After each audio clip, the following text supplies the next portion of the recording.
Bela casa à beira de um lago perto de Zurique deu início a uma das obras mais transformadoras do século XX.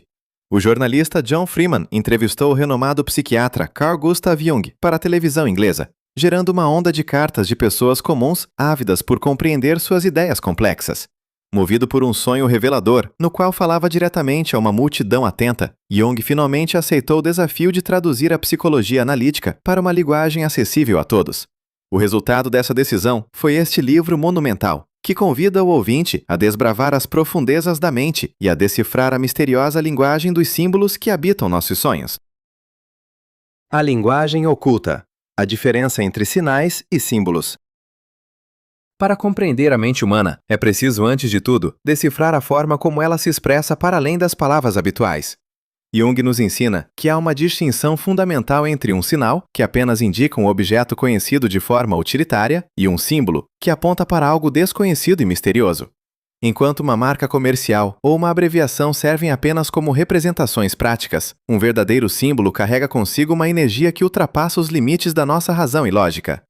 Elementos como a roda ou a cruz, embora familiares em nosso cotidiano, adquirem significados profundos e inexplicáveis sob determinadas condições psíquicas. A mente consciente é limitada e incapaz de captar toda a realidade que nos cerca, recorrendo constantemente a termos simbólicos para expressar conceitos divinos ou transcendentes. Esse fenômeno explica por que todas as religiões utilizam uma linguagem rica em imagens que tentam traduzir o imponderável. Quando olhamos para as representações dos evangelistas sob a forma de animais, ou para os monumentos sagrados do passado, estamos diante de tentativas de dar forma àquilo que a razão não consegue definir. O símbolo atua como um mensageiro de um mundo que escapa à nossa percepção sensorial e intelectual direta. Nos sonhos, essa linguagem simbólica se manifesta de maneira livre de amarras lógicas, acumulando imagens aparentemente contraditórias e fantásticas que intrigam o sonhador. Ao contrário do que propunha a psicanálise tradicional, que via nessas imagens apenas disfarces para desejos reprimidos, Jung defende que o sonho expressa exatamente o que o inconsciente tenta dizer.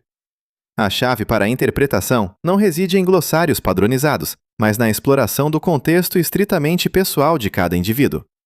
Portanto, o símbolo onírico é uma expressão natural e espontânea da nossa psique, que precisa ser examinada com paciência e respeito. O inconsciente como aliado e guia vital. Uma das maiores contribuições de Jung para o conhecimento da mente foi a redefinição do papel do inconsciente na vida humana.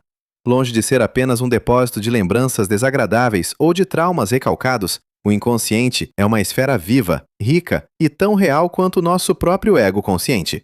Ele funciona como uma fonte geradora de novas ideias, intuições e soluções criativas que frequentemente salvam o indivíduo de seus dilemas cotidianos. Ao integrar essa outra face do nosso ser à nossa rotina, passamos a contar com um conselheiro íntimo e um guia confiável para as nossas decisões. Quando a consciência se torna excessivamente unilateral ou rígida, o inconsciente entra em ação de maneira compensatória para tentar restabelecer o equilíbrio psíquico total. Essa função reguladora se manifesta por meio de sonhos que oferecem uma perspectiva oposta à do ego, apontando perigos ou alertando sobre atitudes equivocadas. Um homem que se julga superior aos outros pode sonhar com figuras vulgares ou degradadas, sendo forçado a encarar a sua própria vulnerabilidade interna. Se esses avisos sutis forem sistematicamente ignorados pela mente consciente, a tensão reprimida pode acabar resultando em acidentes físicos ou em neuroses severas. A negação do inconsciente e a crença cega de que somos senhores absolutos de nossas mentes representam um grande mal da nossa civilização racionalista. Ao rejeitarmos a comunicação com essa parcela profunda da nossa psique, criamos uma dissociação dolorosa que fragmenta nossa personalidade. Ficamos à mercê de humores inexplicáveis, lapsos de memória e explosões de raiva que revelam a nossa incapacidade de autocontrole. Somente quando aprendemos a nos curvar e a ouvir as mensagens que nos chegam todas as noites é que podemos curar essa divisão interior. Os arquétipos e a herança do inconsciente coletivo. Abaixo da nossa memória pessoal e das experiências adquiridas ao longo da vida, repousa uma camada psíquica extremamente antiga e comum a toda a humanidade. Jung denominou essa estrutura profunda de inconsciente coletivo, uma base biológica e espiritual herdada que abriga os chamados arquétipos. Os arquétipos não são imagens ou ideias herdadas de forma estática, mas sim tendências instintivas de representação, semelhantes à inclinação de uma ave para construir seu ninho. Eles funcionam como moldes psíquicos dinâmicos que se repetem em qualquer época ou lugar do planeta, independentemente de contatos culturais diretos. Um exemplo marcante da universalidade dessas estruturas arquetípicas é o mito do herói, cujas etapas de evolução são encontradas em tribos isoladas e nas metrópoles modernas. O ciclo se inicia com a figura instintiva do trickster, passa pelo fundador da cultura e evolui até os gêmeos, que simbolizam os opostos da natureza humana. Essa narrativa mitológica reflete, na verdade, as etapas de crescimento da nossa própria consciência do ego e a luta necessária para nos libertarmos da dependência familiar. O herói que enfrenta o monstro ou se oferece em sacrifício é uma projeção da nossa própria batalha interna pelo amadurecimento. Os arquétipos também se manifestam espontaneamente na infância, mesmo quando a criança não teve acesso prévio a qualquer tradição religiosa ou cultural específica. Isso ficou demonstrado no impressionante caso da menina de 8 anos, cujos sonhos de criação, destruição e ressurreição cósmica preparavam silenciosamente sua mente para uma morte precoce. Essas imagens misteriosas, que remetem a filosofias antigas de reintegração da alma, provam que a psique humana possui um conhecimento instintivo e atemporal. Compreender os arquétipos nos permite resgatar o elo perdido entre a racionalidade moderna e a sabedoria ancestral da nossa espécie. Ânima e ânimos, os espelhos do gênero oposto. A busca pelo autoconhecimento exige que o indivíduo se depare com os aspectos reprimidos do seu gênero oposto, que habitam o seu inconsciente.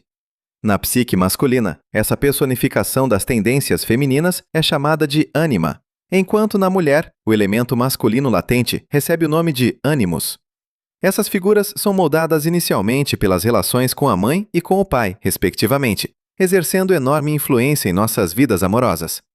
Elas agem como forças autônomas que projetamos inconscientemente nas pessoas ao nosso redor, gerando paixões avassaladoras ou conflitos dolorosos de incompreensão mútua. A ânima se manifesta de forma negativa nos homens por meio de humores instáveis, desorientação melancólica e fantasias eróticas compulsivas que os afastam da realidade prática.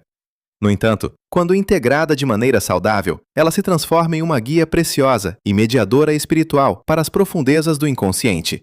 É ela quem inspira a criação artística, sintoniza a mente com valores intuitivos e permite o desenvolvimento de uma sensibilidade refinada para com a natureza. Mitos e contos de fadas, como o da Bela e a Fera, retratam simbolicamente essa jornada masculina de aceitação do lado erótico e emocional da alma. Por outro lado, o ânimos na mulher atua de forma negativa através de opiniões implacáveis, julgamentos frios e pensamentos destrutivos que podem paralisar seus sentimentos de valor pessoal. Na mitologia, essa faceta sombria aparece em figuras aterrorizantes como Barba Azul ou em quadrilhas de assaltantes que ameaçam a integridade da heroína. Quando a mulher enfrenta essa força e passa a canalizar sua energia de maneira consciente, o ânimos se converte em uma fonte de firmeza espiritual e audácia criadora. Ele dota a mente feminina de uma capacidade inestimável de planejamento, lógica e conexão com as grandes correntes de pensamento da época. O processo de individuação, o caminho para a autenticidade.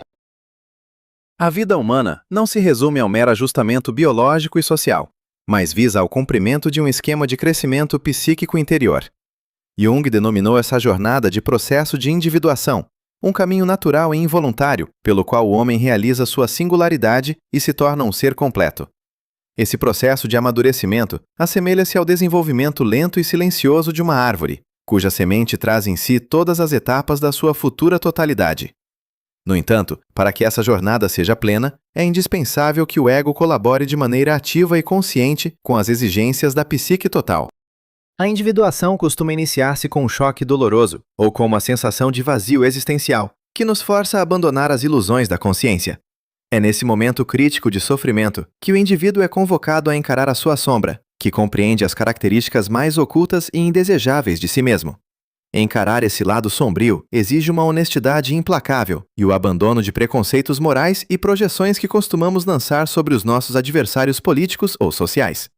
Embora doloroso, o confronto com a nossa sombra liberta uma enorme quantidade de energia psíquica que estava represada, abrindo caminho para a renovação espiritual. À medida que avançamos nessa jornada solitária, deparamo-nos com rituais e símbolos de iniciação e transcendência que nos auxiliam a superar estados rígidos e imaturos de existência. A alma nos envia mensagens em forma de sonhos, que retratam travessias perigosas de rios, voos libertadores ou sacrifícios rituais necessários para curar a nossa vaidade. Esse caminho não visa um ideal impossível de perfeição moral, mas sim a aceitação completa da nossa própria natureza, com todas as suas luzes e sombras.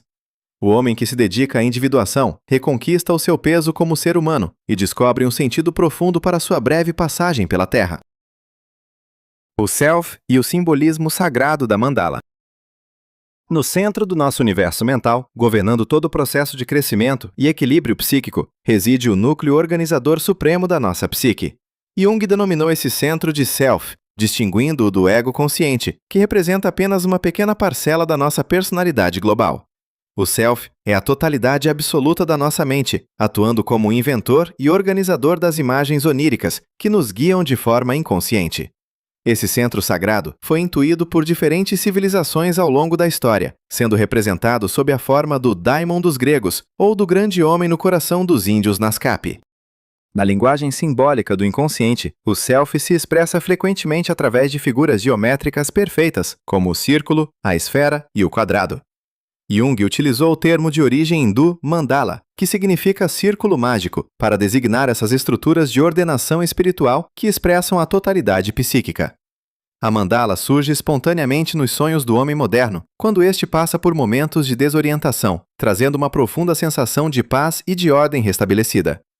Na arte sacra do budismo e no projeto de cidades antigas e catedrais cristãs, a planta baixa circular dividida em 4 partes revela essa mesma busca humana pela integridade. Outra representação bastante comum do Self é o símbolo da pedra, do cristal ou do diamante, elementos que denotam imutabilidade, permanência e eternidade. A pedra filosofal buscada pelos alquimistas ou a pedra negra sagrada de Meca traduzem o desejo do homem de encontrar algo que resista à passagem implacável do tempo. Quando o ego consciente se submete humildemente a essa força reguladora do Self, a alma se transforma em um espelho capaz de refletir a imagem divina. Integrar o Self à nossa reality cotidiana é o destino supremo do homem, permitindo-lhe viver em perfeita harmonia com o cosmos e consigo mesmo. Notas finais.